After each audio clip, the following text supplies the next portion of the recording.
Неабходнасць у гэтым абсталяванні адчувалася востра.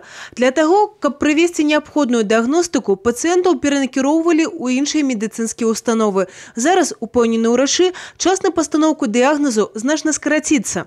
Эта техника позволяет получить достаточно подробную информацию о состоянии здоровья наших пациентов в виде послойных срезов или сканов организма. Необходимость была большая, потому что это позволяет более оперативно, более досконально обследовать больного, соответственно, более оперативно, правильно назначить ему соответствующее лечение подобрать. Рентгеновский компьютерный томограф уже смонтированы. Теперь идет оформление необходимых документов. Магнитно-резонансный томограф только монтируется. Агульная сумма обсталявания, якую набыли за кошт республиканского бюджета, больше 9 миллионов 200 тысяч белорусских рублей.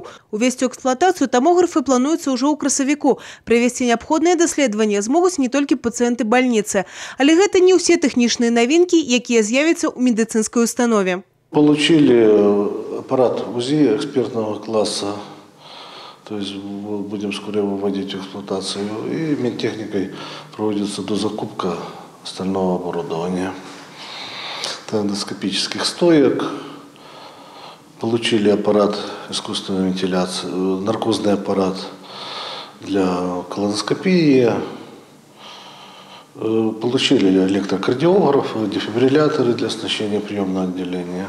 Побач з новым прыёмным пакоем узводзіцца адміністрацыйна-гаспадарчы корпус. Там размесціцца дэзінфекцыйнае аддзяленне, майстэрня і склады. Завершыць усе работы плануецца ўжо летам. Евгения Мороз, Роман Филюсиш, телерадиокомпания «Брест».